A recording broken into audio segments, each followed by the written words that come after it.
장사는 이렇게 하는 겁니다.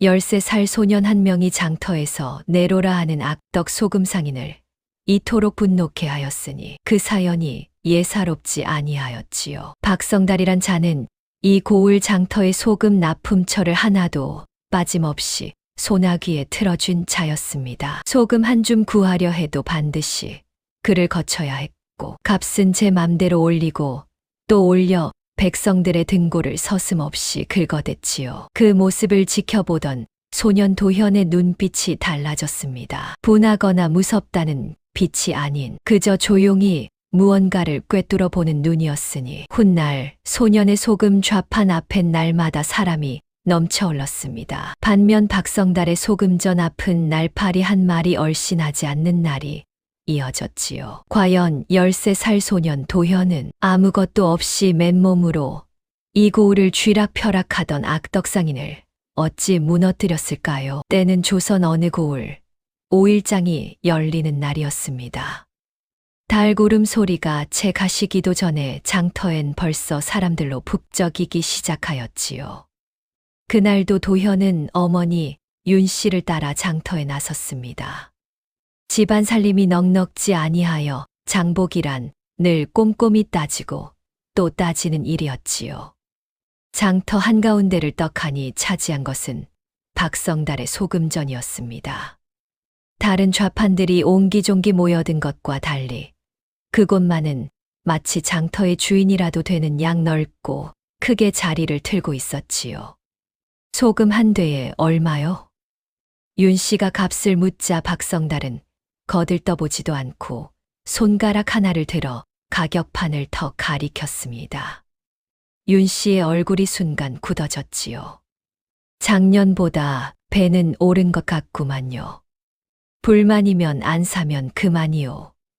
어머니가 박성달과 실랑이를 벌이는 동안 도현은 말없이 장터를 둘러보았습니다.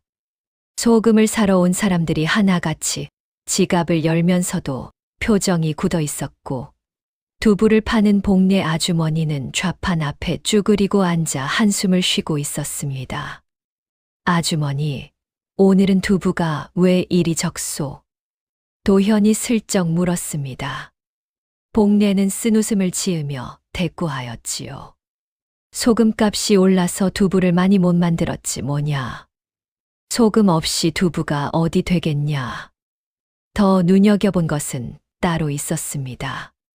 장터 한쪽에서 박성달의 하인이 소금 객주 하나를 붙들고 으름장을 놓고 있었지요. 객주 주인은 고개를 조아리며 연신 굽신거렸습니다. 이 고을에서 소금을 사고 파는 일은 전부 박성달의 손을 거쳐야 한다는 것을 도현은 그날 처음으로 눈으로 확인하였습니다. 그날 밤 도현은 오래도록 잠을 이루지 못하였습니다. 바닥에 쪼그리고 앉아 나뭇가지로 장터 길목을 하나하나 그려나갔지요. 어디서 소금이 오고 어디로 흘러가며 어느 틈이 비어있는지를 머릿속으로 되새기면서 말이었습니다. 도현아, 이제 자거라. 어머니의 목소리는 조용하였습니다. 도현은 고개를 들어 어머니를 바라보더니 빙긋 웃었지요. 어머니, 저 장사 한번 해보면 안 됩니까? 윤 씨는 그 말에 아무 대답도 하지 못하였습니다. 아들의 눈빛이 너무나 또렷하였기 때문이었지요. 소금값 하나로 온 고을이 눌려 사는 꼴을 도현은 두 눈으로 똑똑히 보았습니다.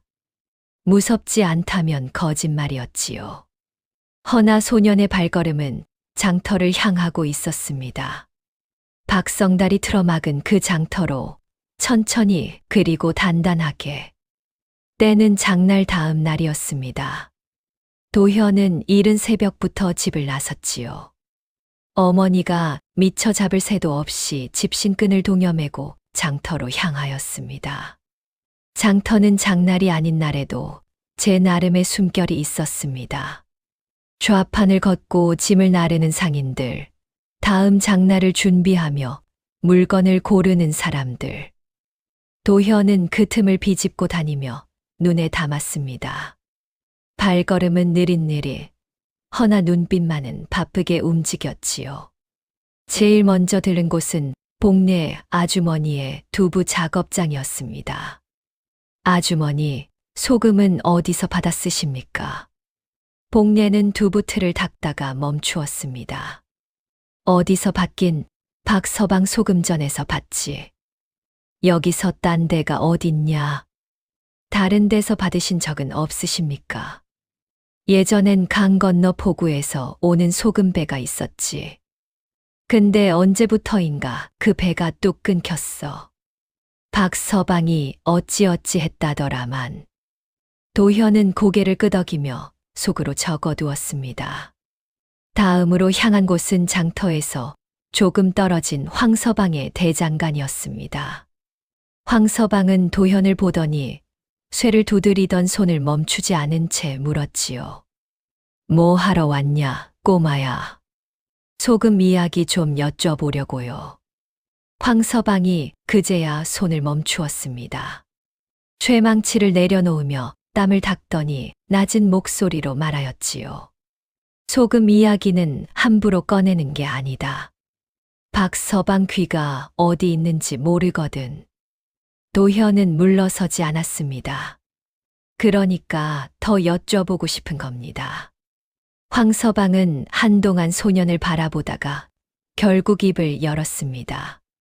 박성달이 어떻게 이 고을의 소금 납품처를 하나씩 손에 넣었는지를 말이지요.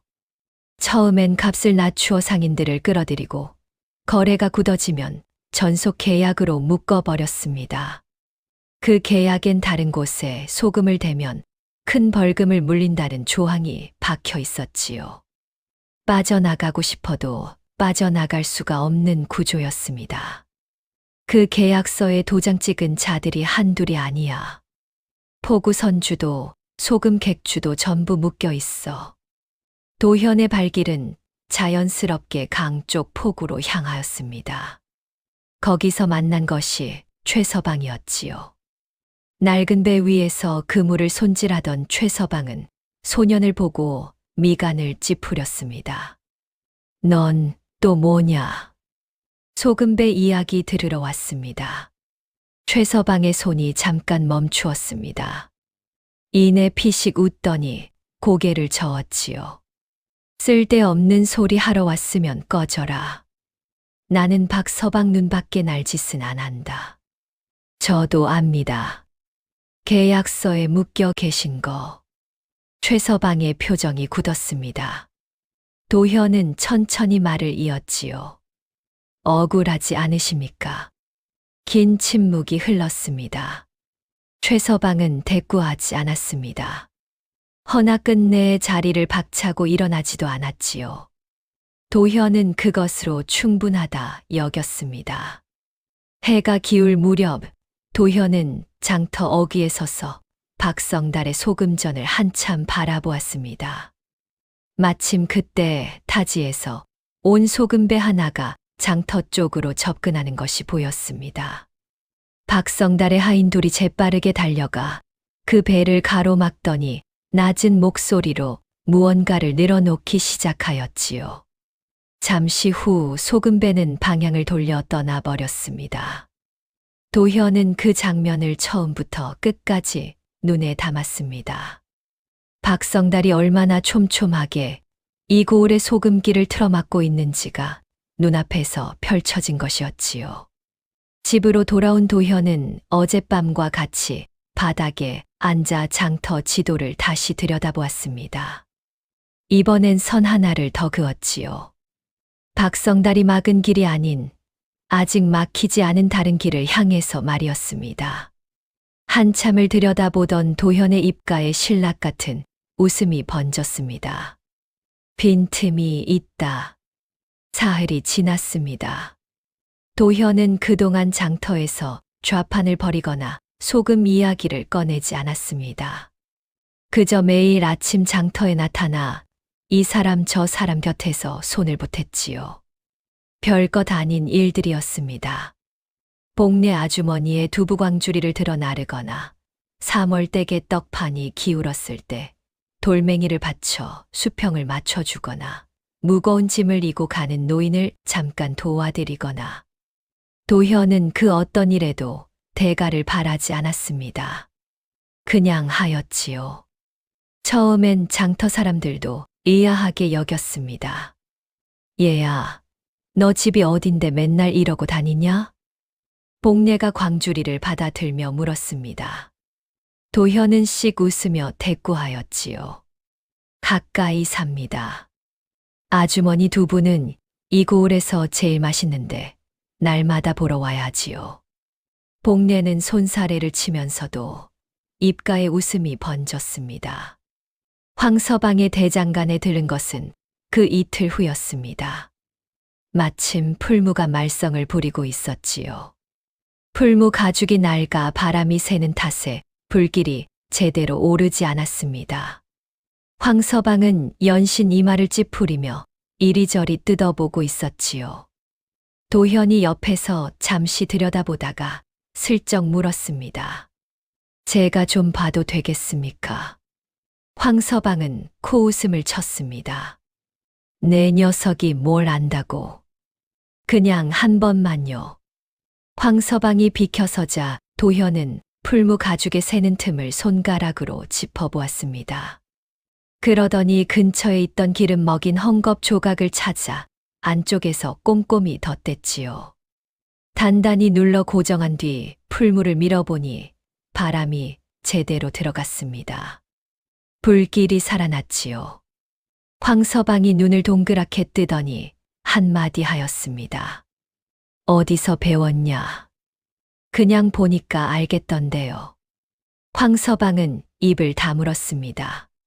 그러나 그날 이후 도현이 대장간 앞을 지날 때면 먼저 고개를 끄덕이게 되었지요. 최서방을 다시 찾아간 것은 그 주 끝 무렵이었습니다. 이번엔 소금 이야기를 꺼내지 않았습니다. 그냥 포구에 앉아 강물을 바라보며 이런저런 이야기를 나누었지요. 고향 이야기, 배 이야기, 젊었을 때 포구에서 봤다는 커다란 민어 이야기. 최서방은 처음엔 퉁명스럽게 대꾸하더니 이야기가 깊어지자 조금씩 말문이 열렸습니다. 오랫동안 혼자 담아두었던 말들이 흘러나오듯이 말이지요. 박서방 그놈 때문에 우리 같은 선주들은 숨도 제대로 못 쉬어. 계약서에 묶여서 울며 겨자 먹기로 넘기는 거야. 내 배로 내가 나른 소금인데 값은 그놈이 정하지. 도현은 말없이 들었습니다. 섣불리 위로하거나 맞장구를 치지 않았지요. 그저 강물을 바라보며 조용히 앉아 있었습니다. 최서방은 한동안 침묵하다가 도현을 힐끗 바라보았습니다. 넌 대체 뭘 꾸미는 게냐? 도현이 고개를 돌려 최서방을 바라보았습니다. 그리고 조용히 웃었지요. 아직은 말씀드리기 이릅니다. 허나 때가 되면 꼭 여쭤볼 것이 있습니다. 최서방은 코웃음을 쳤습니다. 그러나 이번엔 자리를 박차지 않았습니다.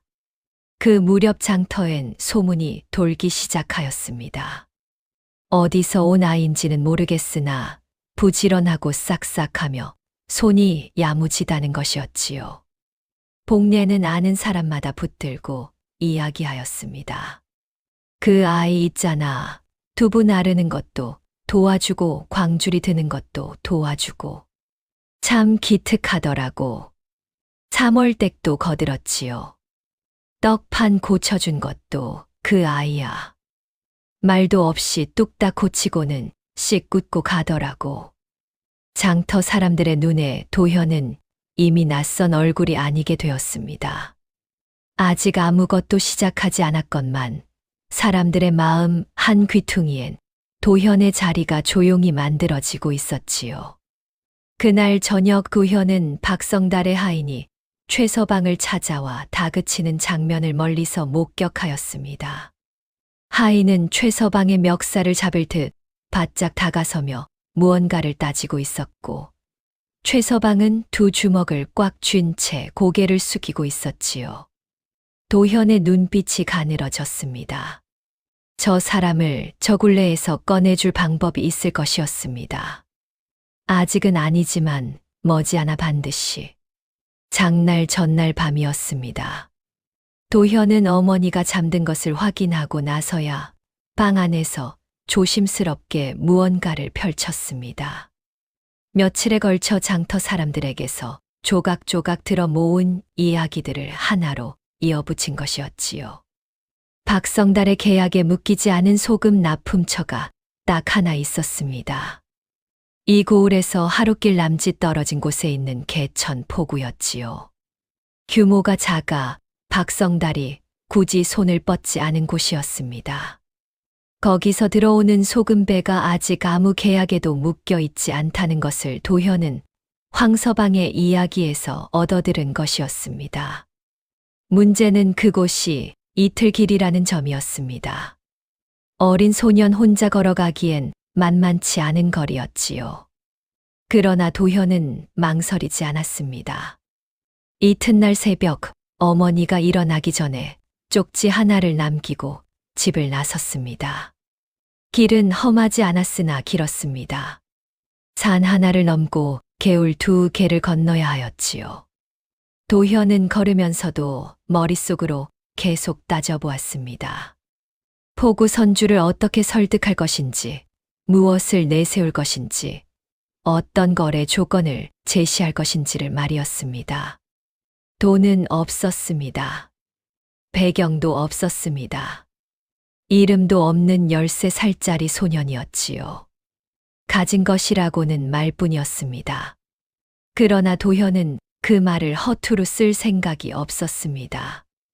개천 포구에 닿은 것은 이튿날 한낮이었습니다. 작은 포구였습니다. 배에 서너 척이 묶여 있었고 소금 자루들이 창고 한켠에 쌓여 있었지요. 선주 노인은 도현을 보더니 눈살을 찌푸렸습니다. 꼬마야, 여긴 뭐 하러 왔냐? 소금 거래 이야기를 들으러 왔습니다. 선주 노인이 코웃음을 쳤습니다. 거래, 넌 뭘 가지고 왔냐? 도현은 잠시 숨을 고르더니 입을 열었습니다. 어르신, 지금 이 소금이 어디 팔리고 있습니까? 여기까지 오는 상인이 없어 창고에 쌓이고 있지 않습니까? 제가 장터로 가져가겠습니다. 돈도 없는 놈이 무슨 소리냐? 첫 거래는 소금을 받아다 팔고 난 뒤 값을 드리겠습니다. 팔리지 않으면 전부 다시 가져오겠습니다. 선주 노인이 눈을 가늘게 뜨며 소년을 훑어보았습니다. 내가 아직 어린 것은 알겠는데 그 배짱은 어디서 나오는 게냐? 어르신 소금이 창고에 묶여 있는 것보다는 낫지 않겠습니까? 잃을 것이 없으신 거래입니다. 긴 침묵이 흘렀습니다. 선주 노인은 도현을 한동안 뚫어지게 바라보다가 마침내 입을 열었지요. 딱 한 번만이다. 팔고 나서 제값 못 가져오면 다신 오지 마라. 도현은 깊이 허리를 굽혔습니다. 돌아오는 길은 올 때보다 빨랐습니다. 발걸음이 가벼웠기 때문이지요. 소금 자루 2개를 지게에 지고 산길을 넘는 것이 고되긴 하였으나 도현은 멈추지 않았습니다. 그런데 고갯마루를 막 넘을 무렵이었습니다. 뒤에서 낯선 발소리가 들렸습니다. 도현은 걸음을 늦추지 않은 채 곁눈으로 살폈지요. 낯선 남자 하나가 일정한 거리를 유지하며 같은 방향으로 걷고 있었습니다. 옷차림이 평범하였으나 눈빛이 달랐지요. 박성달의 하인이었습니다. 도현은 내색하지 않았습니다. 그저 걸음을 고르게 유지하며 장터 쪽이 아닌 다른 방향으로 슬쩍 길을 틀었습니다. 한참을 돌아 해가 질 무렵에야 집에 닿았지요. 어머니 윤 씨는 마당 앞에 서서 기다리고 있었습니다. 도현의 지게를 보더니 눈이 커졌습니다. 이게 다 뭐냐? 소금입니다, 어머니. 어디서 난 거냐? 도현은 지게를 내려놓으며 조용히 웃었습니다. 제가 가져온 겁니다. 윤 씨는 아들의 얼굴을 한동안 바라보았습니다. 무엇라 말해야 할지 알 수가 없었지요. 걱정인지 기대인지 본인도 구분이 되지 않는 눈빛으로 아들을 바라볼 뿐이었습니다. 그날 밤 도현은 소금 자루를 방 한켠에 쌓아두고 다시 바닥에 앉았습니다. 이제 소금이 있었습니다. 납품처도 있었습니다. 남은 것은 어디서 팔 것인가였지요. 도현의 눈이 장터 지도 위 한 지점에 멈추었습니다. 박성달의 소금전 바로 옆이었습니다. 거기에 선 하나를 그었지요. 장날 아침이었습니다. 도현은 해가 뜨기도 전에 일어났습니다. 소금 자루를 지게에 다시 묶고 나무 판자 하나와 먹물 붓을 챙겼지요. 어머니 윤 씨가 부스스 눈을 뜨며 바라보았습니다. 어디 가느냐? 장터 갑니다. 밥은? 돌아와서 먹겠습니다. 윤 씨는 아들의 뒷모습을 바라보며 입술을 지그시 깨물었습니다. 말리지는 않았지요. 장터에 닿은 도현은 주저하지 않았습니다. 박성달의 소금전 바로 옆, 딱 한 사람 서기에 알맞은 자리에 지게를 내려놓고 나무 판자를 세웠지요. 먹물을 찍어 또박또박 값을 적었습니다. 박성달의 소금전 가격판이 눈에 들어왔습니다. 도현은 그보다 눈에 띄게 낮은 값을 써 내렸지요. 좌판이라고 부르기도 민망한 것이었습니다. 나무 판자 하나에 소금 자루 2개가 전부였으니까요. 그러나 도현은 그 앞에 반듯하게 서서 지나는 사람들을 향해 공손히 고개를 숙였습니다. 소금 사시겠습니까? 값은 저 가격판을 보시면 됩니다. 처음엔 아무도 오지 않았습니다. 박성달은 자기 소금전 안쪽에서 팔짱을 낀 채 그 모습을 보고 있었습니다. 하인이 귀에 대고 무언가를 속삭이자 피식 웃음을 흘렸지요. 저 코 흘리개가 자루 2개 들고 뭘 하겠냐. 내버려 둬라. 장터 사람들도 처음엔 먼 발치에서 힐끔거리기만 하였습니다. 박성달 바로 옆에서 소금을 판다는 것이 어지간한 배짱이 아니었기 때문이지요. 저 아이가 무사할지 다들 속으로 걱정하면서도 선뜻 발을 내딛지 못하였습니다. 그때 복례가 두부 광주리를 옆구리에 끼고 성큼성큼 걸어왔습니다. 얼마라고? 한 돛박에 이만큼입니다. 아주머니. 복례는 가격판을 보더니 눈을 크게 떴습니다. 박성달 것보다 훨씬 쌌지요. 복례는 잠깐 박성달 쪽을 흘깃 보더니 이내 돌아서며 말하였습니다. 2 돛박 다오. 복례가 돈을 내고 소금을 받아드는 순간 옆에서 지켜보던 사멀댁이 슬그머니 다가왔습니다. 나도 한 돛박. 그러자 황서방이 멀리서 턱을 끄덕이며 하인을 보냈지요. 하나 둘 발걸음이 모이기 시작하였습니다. 처음엔 눈치를 보던 사람들이었으나 아는 얼굴이 먼저 사고 나자 하나씩 줄을 섰지요. 도현은 한 사람 한 사람에게 2 손으로 소금을 건네며 고개를 숙였습니다. 감사합니다. 또 오십시오. 좋은 소금입니다. 박성달의 표정이 달라지기 시작한 것은 1시경쯤 지나서였습니다. 자기 소금전 앞에 서던 발걸음들이 옆으로 꺾이는 것이 눈에 들어왔기 때문이지요. 처음엔 2~3명이더니 이내 10명이 넘었습니다. 박성달이 소금전 밖으로 나왔습니다. 도현의 좌판 앞에 사람들이 줄을 선 것을 보더니 눈이 가늘어졌지요. 하인을 불러 낮은 목소리로 명하였습니다. 저 녀석 좌판 옆에 가서 방해해라. 하인이 다가가 도현의 좌판 앞을 막아서려 하였습니다. 그러자 복례가 허리에 손을 얹고 돌아서며 쏘아붙였지요. 아니, 장터에서 장사하는 게 무슨 죄요? 비켜요. 황서방도 팔짱을 낀 채 슬쩍 다가섰습니다. 하인은 복례와 황서방을 번갈아 보더니 결국 물러섰습니다. 도현은 그 소란 중에도 표정 하나 흐트러뜨리지 않았습니다. 다음 손님에게 소금을 건네며 조용히 고개를 숙였지요. 해가 중천에 오를 무렵 도현의 소금 자루는 바닥을 드러냈습니다. 두 자루가 전부였으니 금세 다 팔린 것이었지요.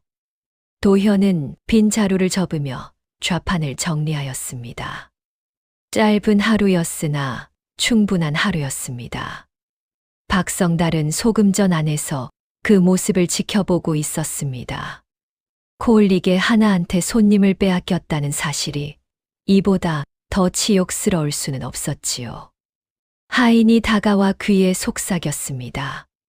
저 아이 납품처가 어디인지 알아보았습니다.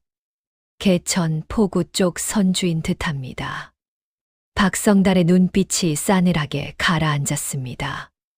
도현이 좌판을 걷어 지게를 메고 장터를 빠져나가는 뒷모습을 바라보며 박성달이 낮게 중얼거렸습니다. 두고 보자. 장날 다음 날 아침이었습니다. 장터 어귀에 박성달의 하인이 새 가격판을 들고 나타났습니다. 전날 도현이 팔던 값보다 한 푼 더 낮게 적힌 것이었지요. 하인은 그것을 소금전 앞에 크게 세워두고 장터를 한 바퀴 돌며 소리쳤습니다. 박서방 소금전, 오늘부터 값 내렸소. 이 고을에서 제일 싼 소금이요. 장터 사람들이 하나둘 모여들었습니다. 어제 도현의 좌판 앞에 줄을 서던 이들도 가격판을 보더니 발걸음을 돌렸지요. 어쩔 수 없는 일이었습니다. 더 싸다면 더 싼 곳으로 가는 것이 장터의 이치였으니까요. 복례가 도현을 찾아와 미안한 얼굴로 말하였습니다. 도현아, 나도 오늘은 박서방 쪽에서 사야겠다. 박서방 것이 더 싸니까. 이해해라. 당연하지요, 아주머니. 더 싼 데서 사셔야지요. 도현은 조금도 서운한 기색이 없었습니다. 오히려 빙긋 웃으며 고개를 끄덕였지요. 복례는 그 웃음이 왠지 마음에 걸렸으나 딱히 물어볼 말이 없었습니다.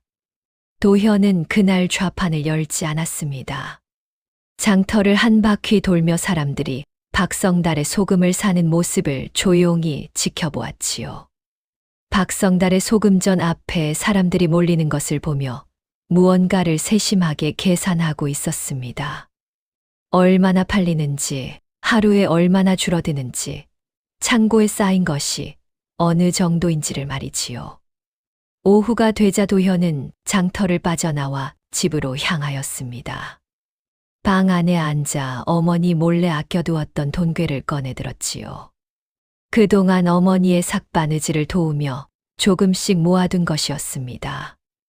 많지 않았습니다. 허나 도현은 그것을 손에 꼭 쥐고 한참을 들여다보았지요. 이 돈이 전부입니다. 여기서 틀리면 끝입니다. 그러나 도현의 손은 떨리지 않았습니다. 이튿날 아침이었습니다. 도현이 장터에 나타났는데 빈손이 아니었습니다. 돈괴를 품에 안고 곧장 박성달의 소금전으로 걸어갔지요. 박성달이 안에서 그 모습을 보더니 눈살을 찌푸렸습니다. 뭐냐? 소금 사러 왔습니다. 소금을? 예. 이 값에 팔고 계시지요? 그 값으로 사겠습니다. 많이 주십시오. 박성달이 어이없다는 듯 웃었습니다. 내 녀석이 어제 나한테 손님을 빼앗기더니 이제 나한테 소금을 사러 왔냐? 그 돈으로 얼마나 살 수 있겠냐? 도현은 돈괴를 꺼내 탁자 위에 올려놓았습니다. 박성달의 눈이 잠깐 돈괴에 머물렀습니다. 적지 않은 돈이었지요. 게다가 소금을 팔면 돈이 들어오는 것은 매한 가지였습니다. 상대가 코 흘리게든 어른이든 돈은 돈이었지요. 좋다. 다 가져가라. 박성달은 피식 웃으며 손을 내저었습니다. 제 발로 찾아온 손님을 마다할 이유가 없었고 무엇보다 저 소년이 산 소금으로 뭘 어쩌겠느냐 싶었던 것이었지요. 자기보다 더 싸게 팔 수는 없을 테니 말이었습니다. 하인들이 소금 자루를 날라 도현의 지게에 실어주었습니다. 도현은 꾸벅 인사를 하고 무거운 지게를 메었지요. 박성달은 그 뒷모습을 보며 콧방귀를 뀌었습니다.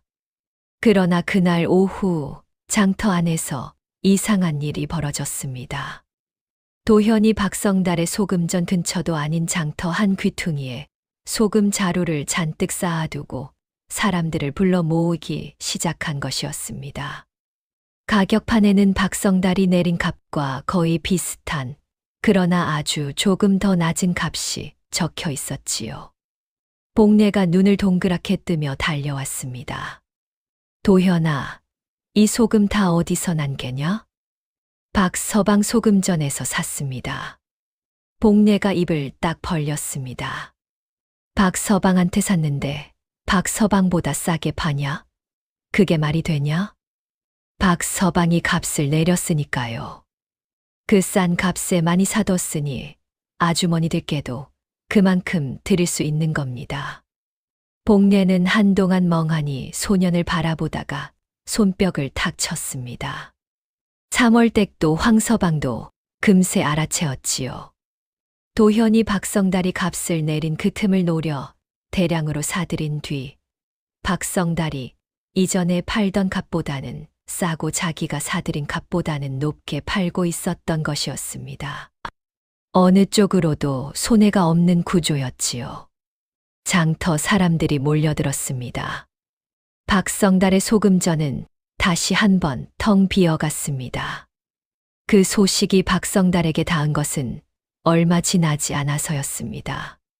하인이 달려와 고하자 박성달의 낯빛이 하얗게 질렸습니다. 내가 내린 값에 소금을 사서 나한테 되팔았다고? 그러하옵니다. 박성달은 말을 잇지 못하였습니다. 값을 내린 것은 도현을 누르기 위함이었는데 그 값 내린 소금을 도현이 죄다 사들여 되팔 줄은 꿈에도 몰랐던 것이었지요. 제가 판 소금이 제 손님을 빼앗는 데 쓰인 것이었습니다. 뒤통수를 3개 얻어맞은 것이나 다름없었습니다. 박성달이 소금전 밖으로 나왔습니다. 도현의 좌판 앞에 사람들이 바글거리는 것을 보며 두 주먹이 부르르 떨렸지요. 분하고 치욕스러웠습니다. 그러나 무엇보다 무서웠습니다. 저 소년이 다음엔 또 무엇을 꾸밀지 알 수가 없었기 때문이었지요. 그날 밤 박성달은 가마에 올랐습니다. 향하는 곳은 변현감의 사랑채였습니다. 변현감의 사랑채는 밤이 깊어서야 불이 꺼졌습니다. 박성달이 그 안에서 얼마나 오래 머물렀는지는 아무도 몰랐지요. 다만 그가 나올 때 품에서 두툼한 보자기가 사라져 있었고 변현감의 얼굴에는 흡족한 기색이 역력하였습니다. 이튿날 아침이었습니다. 장터는 여느 때처럼 시끌벅적하게 열렸습니다. 도현은 일찌감치 개천 포구 선주 노인에게서 소금을 받아다 좌판을 폈지요. 전날 박성달의 소금을 되팔아 남긴 이익에 처음 번 돈을 보태어 이번엔 제법 넉넉한 양을 받아올 수 있었습니다. 좌판 앞엔 이미 낯익은 얼굴들이 기다리고 있었습니다. 복례, 3월댁, 황서방의 하인, 그리고 이름도 모르는 아낙네 몇이 줄을 서 있었지요. 도현의 소금 좌판은 이제 장터에서 제법 알려진 자리가 되어 있었습니다. 그러나 그 흥성한 분위기는 오래가지 않았습니다. 한식경도 채 지나지 않아 포졸 2명이 장터 안으로 들어섰습니다. 사람들이 길을 비키며 수군거렸지요. 포졸들은 장터를 한 바퀴 둘러보더니 도현의 좌판 앞에 멈추어 섰습니다. 이 좌판 주인이 누구냐? 도현이 앞으로 나섰습니다. 저입니다. 포졸이 도현을 위아래로 훑어보더니 콧방귀를 뀌었습니다. 장터에서 좌판을 벌이려면 관아의 허가를 받아야 하는 것을 모르느냐? 허가 없이 좌판 벌인 죄로 당장 거둬라. 도현은 눈을 깜빡이지 않았습니다. 허가 말씀이십니까? 이 장터에서 좌판을 벌이는데 따로 허가가 필요하다는 것은 처음 듣는 말씀입니다. 다른 좌판들도 모두 허가를 받으셨습니까? 포졸의 눈이 가늘어졌습니다. 말이 많구나. 시키는 대로 해라. 근거를 말씀해 주시면 따르겠습니다. 어느 법령에 근거한 것인지요?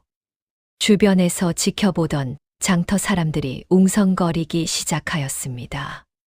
포졸은 당황한 기색을 감추며 목소리를 높였지요. 관아의 명이다. 그것으로 충분하지 않느냐? 그때였습니다. 옆에서 지켜보던 복례가 허리에 손을 얹고 앞으로 나섰습니다. 아니, 이 아이가 무슨 잘못을 했다는 거요? 장터에서 소금 파는 것이 죄요? 3월댁도 뒤따라 나섰지요. 우리 다 지켜봤소. 이 아이 장사 제대로 하고 있소. 흠 잡을 것 하나 없소.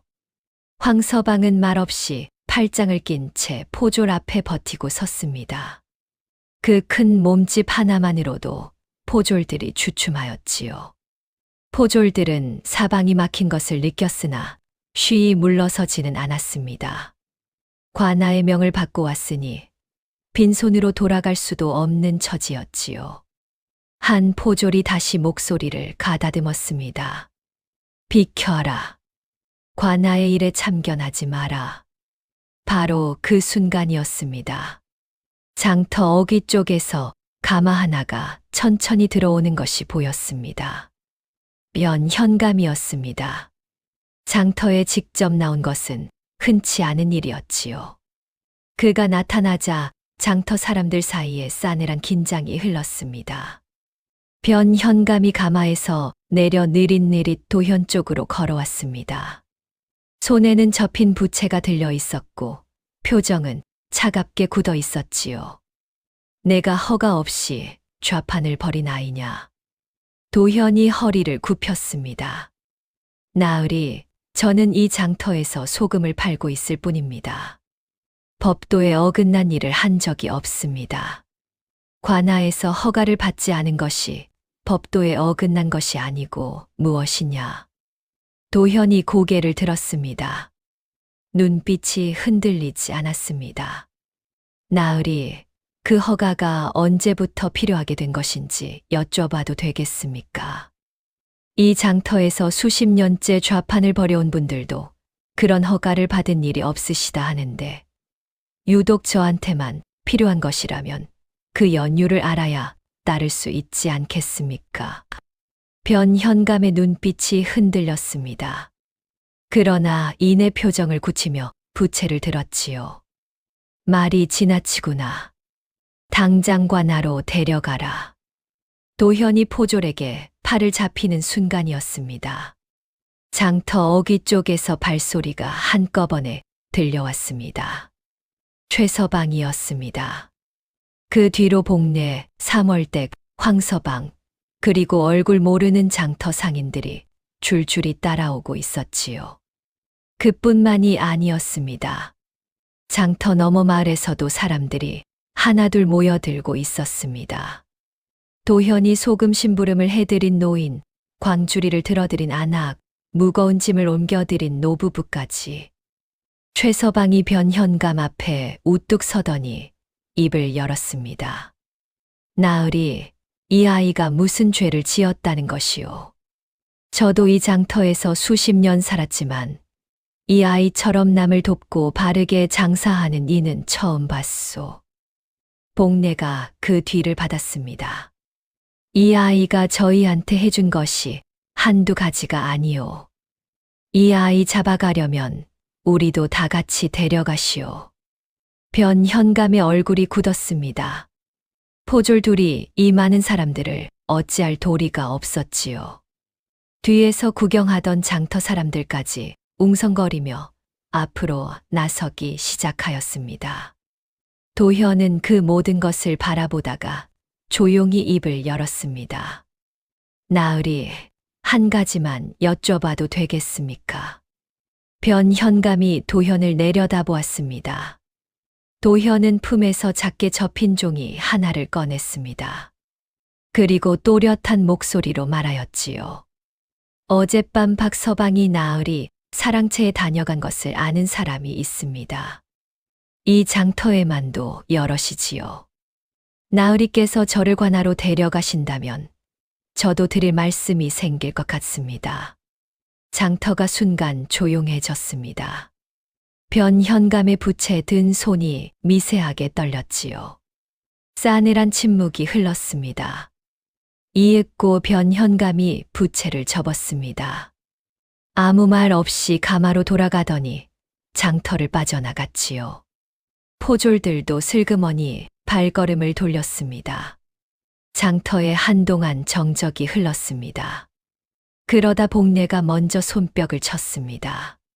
3월댁이 따라 쳤고 황서방이 크게 웃었으며 장터 사람들이 한꺼번에 웅성거리기 시작하였지요. 도현은 아무 말도 하지 않았습니다. 그저 허리를 깊이 숙여 인사를 올렸을 뿐이었지요. 최서방이 도현의 어깨를 한 번 툭 쳤습니다. 말 대신이었습니다. 변현감이 장터에서 물러난 이튿날이었습니다. 박성달의 소금전 앞은 여느 때와 다름없이 열려 있었으나 분위기가 달랐습니다. 하인들이 평소보다 부산하게 움직였고 박성달 본인은 소금전 안에 틀어박힌 채 좀처럼 얼굴을 내비치지 않았지요. 장터 사람들은 그 변화를 놓치지 않았습니다. 복례가 3월댁에게 낮은 목소리로 말하였지요. 박서방이 요즘 안색이 안 좋더라. 뭔가 속이 탄 모양이야. 3월댁이 고개를 끄덕이며 받았습니다. 당연하지. 제가 내린 값에 소금을 죄다 빼앗기고 관아까지 움직였다가 망신만 당했으니 그 말들이 박성달의 귀에 들어갔는지는 알 수 없었습니다. 허나 박성달이 소금전 안에서 어떤 표정을 짓고 있었는지는 충분히 짐작할 수 있었지요. 도현은 그 며칠 동안 조심스럽게 움직였습니다. 박성달이 아직 포기하지 않았다는 것을 알고 있었기 때문이었지요. 좌판을 열면서도 주변을 살폈고 집으로 돌아올 때도 길을 달리하였습니다. 그러던 어느 날 오후였습니다. 최서방이 포구 쪽에서 급히 달려왔지요. 도현아, 큰일 났다. 무슨 일입니까? 개천 포구 선주 영감이 오늘 아침에 찾아온 사람들한테 한바탕 당했다. 박서방 쪽 사람들이 간 것이 분명한데 2번 다시 내 놈한테 소금 넘기면 가만두지 않겠다고 으름장을 놓고 갔다더라. 도현의 얼굴이 굳었습니다. 선주 영감은 어찌하셨습니까? 겁을 잔뜩 집어먹었지. 당분간 거래를 못하겠다고 하더라. 도현은 잠시 말이 없었습니다. 예상 못한 바는 아니었지만 이렇게 빠르게 손이 뻗칠 줄은 몰랐지요. 개천 포구까지 사람을 보낸 것을 보면 박성달의 초조함이 그만큼 크다는 뜻이기도 하였습니다. 알겠습니다. 제가 직접 다녀오겠습니다. 최서방이 눈을 크게 떴습니다. 거기까지 또 걸어가려고 이틀 길이잖냐. 달리 방법이 없습니다. 도현이 개천 포구에 닿은 것은 이튿날 저물 무렵이었습니다. 선주 노인은 도현을 보자마자 고개를 저었지요. 미안하다, 도현아. 나도 어쩔 수가 없구나. 저쪽 사람들이 얼마나 독한지 내 놈도 알지 않느냐? 나는 나이 들고 혼자 사는 몸이야. 그 사람들한테 찍히면 내가 어찌 살겠냐? 무서우시지요? 그렇다. 도현은 선주 노인 앞에 무릎을 꿇었습니다. 어르신, 조금만 더 버텨 주십시오.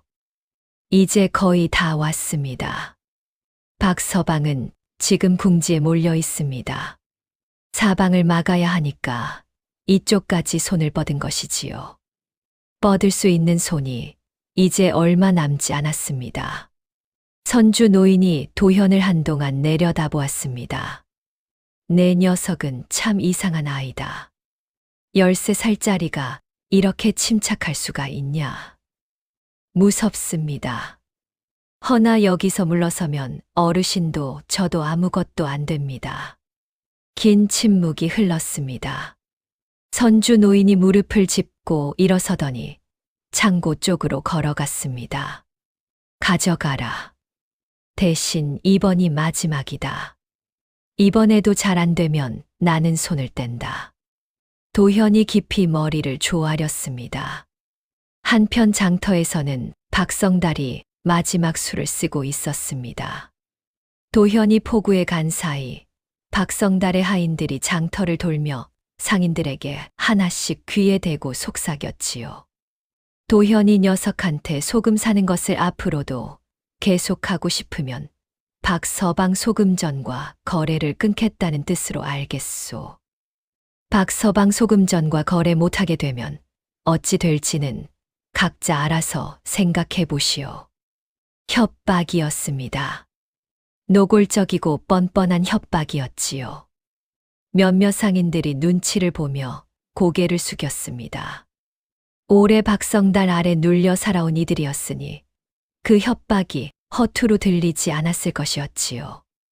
복례는 그 말을 듣고 입술을 질끈 깨물었습니다. 3월댁은 두 손을 꼭 쥔 채 한동안 움직이지 못하였지요. 황서방은 아무 말 없이 대장간으로 돌아갔습니다. 그날 밤 장터는 무거운 침묵에 잠겼습니다. 이튿날 아침 도현이 소금 자루를 지게에 지고 장터에 나타났습니다. 밤새 이틀 길을 걸어온 것이었지요.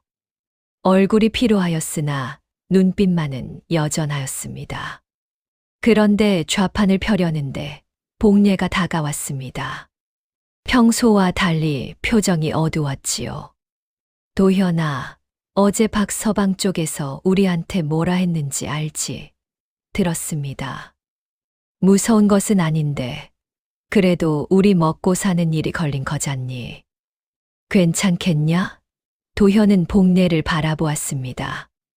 그리고 조용히 물었지요.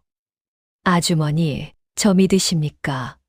복례가 한동안 도현을 바라보다가 결국 입술을 꾹 다물고 고개를 끄덕였습니다. 믿는다. 도현이 빙긋 웃었습니다. 조금만 더 기다려 주십시오. 그날 오후 도현은 최서방을 찾아갔습니다. 포구 한켠에 나란히 앉아 강물을 바라보며 도현이 조용히 말하였습니다. 서방님, 부탁드릴 것이 있습니다. 최서방이 강물에서 눈을 떼지 않은 채 대꾸하였지요. 말해봐라. 박서방이 서방님과 맺은 계약서 아직 갖고 계십니까? 최서방의 눈이 가늘어졌습니다. 왜? 그 안에 허점이 있습니다. 제가 읽어봐도 되겠습니까? 긴 침묵이 흘렀습니다. 최서방이 천천히 도현을 바라보더니 자리에서 일어섰습니다. 따라와라. 최서방의 집은 포구에서 조금 떨어진 낡은 기와집이었습니다. 안으로 들어서자 최서방이 오래된 뒤주 아래에서 작은 나무 상자 하나를 꺼냈지요. 그 안에 접힌 종이 2장이 들어 있었습니다. 박성달과 맺은 계약서였습니다. 도현이 펼쳐 읽기 시작하였습니다. 최서방은 팔짱을 낀 채 옆에 서서 바라보았지요. 한 줄 한 줄 읽어 내려가던 도현의 눈이 한 대목에서 멈추었습니다. 입술이 살짝 올라갔지요. 서방님, 여기 보십시오. 최서방이 몸을 기울였습니다. 이 계약서에 적힌 거래 기간이 올해 말까지입니다. 그리고 이 조항을 보시면 계약 기간 안에 박서방 쪽에서 거래 조건을 일방적으로 바꿀 경우 계약은 무효가 된다고 적혀 있습니다. 최서방의 눈이 천천히 커졌습니다. 박서방이 올봄에 소금 납품 단가를 갑자기 올렸지요? 최서방이 굳은 얼굴로 고개를 끄덕였습니다. 그렇다. 아무 말도 없이 올렸어. 우리가 항의해도 그냥 무시했고. 그렇다면 그 시점에 이미 이 계약은 무효입니다. 서방님은 이 계약에 묶여 있을 이유가 없습니다. 방 안에 긴 침묵이 흘렀습니다. 최서방이 계약서를 다시 집어들고 그 대목을 직접 읽었습니다. 한 번, 두 번. 그러더니 천천히 내려놓으며 낮게 웃었지요. 수십 년을 이걸 갖고 있었는데 내가 이걸 제대로 읽지도 않았구나. 도현이 조용히 말하였습니다. 박서방이 그것을 노린 것이었지요. 읽어도 모르도록 어렵게 써두고 읽을 생각 자체를 못하도록 겁을 준 것입니다. 최서방이 도현을 바라보았습니다. 그 눈빛에 처음으로 뜨거운 무언가가 실렸지요. 도현아, 내 녀석 참 무섭다. 이튿날 아침이었습니다. 최서방이 직접 장터에 나타났습니다. 도현의 좌판 옆에 나란히 서더니 팔짱을 낀 채 버티고 섰지요. 그 모습을 본 장터 사람들이 수군거리기 시작하였습니다. 최서방이 왜 저기 서 있는 거야? 박서방 쪽 선주 아니었어. 박성달의 하인이 그 모습을 보고 달려가 박성달에게 고하였습니다. 박성달이 소금전 밖으로 나왔지요.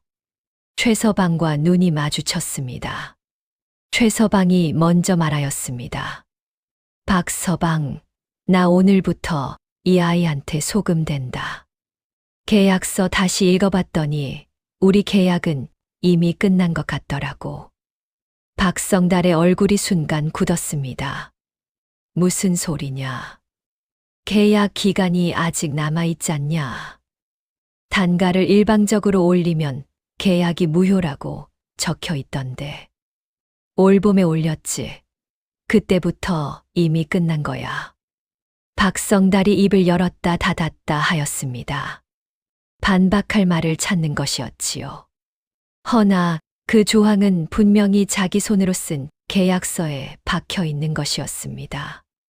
그 광경을 지켜보던 장터 사람들 사이에서 무언가가 달라지기 시작하였습니다. 복례가 삼월댁의 팔을 꼭 쥐었지요. 이제 됐다. 삼월댁이 고개를 끄덕였습니다. 황서방이 대장간 문을 열고 나오더니 장터 가운데로 걸어왔습니다. 그러더니 도현의 좌판 앞에서 큰 소리로 말하였지요. 나도 오늘부터 여기서 소금 산다. 복례가 뒤따랐습니다. 나도. 삼월댁도 앞으로 나섰습니다. 나도요. 하나씩 목소리가 더해졌습니다. 박성달의 협박에 눈치를 보던 이들이었습니다. 그러나 최서방이 먼저 나서자 둑이 터지듯 사람들이 움직이기 시작하였지요. 오래 눌려 살아온 것들이 한꺼번에 터져 나오는 것 같았습니다. 박성달은 그 모습을 멍하니 바라보았습니다. 소금전 앞에 서서 사람들이 자기 쪽이 아닌 도현의 좌판으로 향하는 것을 보면서도 아무 말도 하지 못하였지요. 그날 오후 개천 포구 선주 노인도 장터에 나타났습니다. 직접 소금 자루 몇 개를 지게꾼에게 지워 끌고 온 것이었지요. 도현을 보더니 말없이 소금 자루를 좌판 옆에 내려놓았습니다. 가져가라. 이번엔 외상도 없다. 제 값 다 받겠다. 도현이 웃으며 고개를 숙였습니다. 감사합니다, 어르신. 선주 노인이 코를 훌쩍이며 돌아서더니 한마디를 덧붙였습니다. 다시는 무릎 꿇지 마라. 보기 안 좋다. 박성달의 소금전은 그날부터 손님이 끊겼습니다. 납품처도 없고 손님도 없는 소금전이었지요. 하인들이 하나둘 눈치를 보며 자리를 비우기 시작하였습니다. 박성달은 텅 빈 소금전 안에 홀로 앉아 있었습니다. 장터 사람들은 이제 그 소금전 앞을 지날 때 시선조차 주지 않았습니다. 저녁 무렵 도현은 장터 어귀에 서서 하루를 돌아보았습니다. 해가 기울며 장터가 하나씩 문을 닫고 있었지요. 최서방이 옆에 와서 섰습니다. 이제 끝난 것 같냐? 도현이 조용히 고개를 저었습니다. 아직 한 부분이 남았습니다. 최서방이 눈살을 찌푸렸습니다. 뭐가 남았냐? 도현은 박성달의 텅 빈 소금전을 바라보며 말하였습니다. 마무리를 잘해야 합니다. 이긴 것처럼 굴면 안 됩니다. 끝까지 장사답게 마쳐야지요. 최서방이 한동안 소년을 바라보다가 낮게 웃었습니다. 그래, 내 녀석 말이 맞다. 박성달의 소금전이 문을 닫은 것은 구부의 그 장날로부터 사흘이 지난 뒤였습니다. 문짝에 자물쇠가 채워졌고 소금전 간판은 비바람에 기울어진 채 아무도 손을 대지 않았지요. 장터 사람들은 그 앞을 지나면서도 굳이 발걸음을 멈추지 않았습니다. 이미 오래전부터 그 자리가 비어 있었던 것처럼 자연스럽게 지나쳤지요. 박성달은 짐을 꾸려 이 고을을 떠났다는 소문이 돌았습니다. 어디로 갔는지는 아무도 몰랐습니다. 알고 싶어 하는 사람도 없었지요. 그 소식이 장터에 퍼진 날 아침, 복례가 제일 먼저 도현의 좌판으로 달려왔습니다. 도현아, 들었냐? 박서방이 떠났대. 도현은 소금을 되질하던 손을 멈추지 않았습니다. 들었습니다. 기쁘지도 않냐? 이 표정이 뭐냐? 도현이 고개를 들며 빙긋 웃었습니다. 기쁩니다. 허나 기뻐한다고 소금이 더 팔리는 것은 아니니까요. 복례가 손뼉을 치며 웃음을 터뜨렸습니다. 저 녀석 봐라. 그날 장터는 오랜만에 진짜 흥성한 하루였습니다. 박성달이 없어졌다는 것이 알려지자 오랫동안 눌려 지내던 사람들의 어깨가 한결 가벼워진 것이었지요. 복례는 두부를 평소보다 배로 만들어 왔고 3월댁의 떡판에도 사람들이 넘쳐 흘렀습니다. 황서방의 대장간 앞에도 미뤄두었던 손님들이 몰렸지요. 장터 전체가 오랫동안 묵혀두었던 숨을 한꺼번에 내쉬는 것 같은 하루였습니다. 도현의 좌판 앞도 마찬가지였습니다. 이제는 줄을 서는 것이 당연한 풍경이 되어 있었지요. 도현은 그 하루 동안 한 사람 한 사람에게 두 손으로 소금을 건네며 인사를 올렸습니다. 처음 좌판을 열던 날과 똑같이 말이었지요. 장이 파할 무렵 도현은 좌판을 정리하며 그날 번 돈을 세었습니다. 손에 쥐어보니 생각보다 묵직하였지요. 처음 포구에 걸어가던 날, 선주 노인 앞에 무릎을 꿇던 날, 돈괴를 탈탈 털어 박성달의 소금을 사들이던 날이 차례로 떠올랐습니다. 도현은 그 돈을 두 몫으로 나누었습니다. 한 몫은 개천 포구 선주 노인 앞에 공손히 내밀었지요. 선주 노인은 돈을 받아들더니 한마디 하였습니다. 다음 장날에도 가져다 주랴? 부탁드립니다, 어르신. 선주 노인이 피식 웃으며 돌아섰습니다. 나머지 한 몫은 도현이 품에 넣었습니다. 집으로 걸어가는 내내 그것을 꽉 쥐고 있었지요. 집에 돌아오니 어머니 윤 씨가 마당에서 삭바느질을 하고 있었습니다. 도현이 마당으로 들어서자 윤 씨가 고개를 들었지요.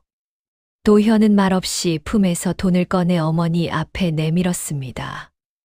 윤 씨가 그것을 받아들더니 한동안 아무 말도 하지 못하였습니다. 손이 가늘게 떨렸지요. 삭바느질로 굳은 손가락들이 그 돈을 꼭 쥐었습니다. 도현아. 예, 어머니. 고생했다. 윤 씨의 눈에서 눈물이 한 줄 흘러내렸습니다. 닦으려다가 그냥 두었지요. 도현은 어머니 옆에 앉아 아무 말 없이 마당을 바라보았습니다. 저녁 해가 마당을 붉게 물들이고 있었습니다. 그 이튿날 최서방이 도현을 폭우로 불렀습니다. 강물 앞에 나란히 앉으며 최서방이 먼저 입을 열었지요. 앞으로 어찌할 작정이냐. 도현이 강물을 바라보며 잠시 생각하더니 대꾸하였습니다. 소금만 팔 생각은 없습니다. 최서방이 눈썹을 올렸습니다. 그럼 소금으로 시작했으니 다음엔 소금이 닿는 곳들을 생각해 보려 합니다. 두부도 있고 젓갈도 있고 장도 있지요. 소금이 들어가는 것들은 이 고을에 한둘이 아닙니다. 최서방이 한동안 도현을 바라보다가 낮게 웃음을 흘렸습니다. 13살이 맞냐, 너. 도현이 빙긋 웃었습니다. 강물이 햇살을 받아 반짝이고 있었습니다. 그로부터 얼마 지나지 않아 장터 사람들 사이에서는 도현 이야기가 끊이지 않았습니다. 박성달이 틀어주었던 소금 납품처들이 하나씩 숨을 트기 시작하였고 장터의 소금값은 오래전 제자리를 찾아가고 있었지요. 복내는 두부를 더 많이 만들게 되었고 3월댁은 떡에 소금을 아끼지 않아도 되었으며 황서방은 담금질하는 손이 한결 가벼워졌습니다. 장터 어귀에서는 가끔씩 노인들이 이런 말을 하였지요. 저 아이가 한 일이 뭔지 아냐. 소금 판 게 아니야. 이 장터를 산 거야. 도현은 그 말을 전해 들었을 때도 별다른 내색을 하지 않았습니다. 그저 다음 날도 여느 때처럼 지게를 메고 장터로 향하였지요. 좌판을 펴고 소금을 되지라고 손님에게 두 손으로 건네며 고개를 숙였습니다. 장사는 그렇게 하는 것이었습니다. 값을 다투는 것이 아니라 사람의 마음을 얻는 것. 이기는 것이 아니라 함께 숨 쉴 수 있게 만드는 것. 13살 소년 도현은 그것을 말이 아닌 발걸음으로 보여주었습니다. 한 되박의 소금으로, 한 번의 인사로, 한 사람의 신뢰로. 오늘 이야기는 여기서 마칩니다. 이야기는 재밌으셨나요? 지금 이 순간 어디서 이야기 듣고 계신지 댓글로 알려주세요. 그 방향으로 작은 기적 같은 하루가 찾아올 수 있도록 함께 기도하겠습니다. 끝까지 시청해 주셔서 정말 감사합니다.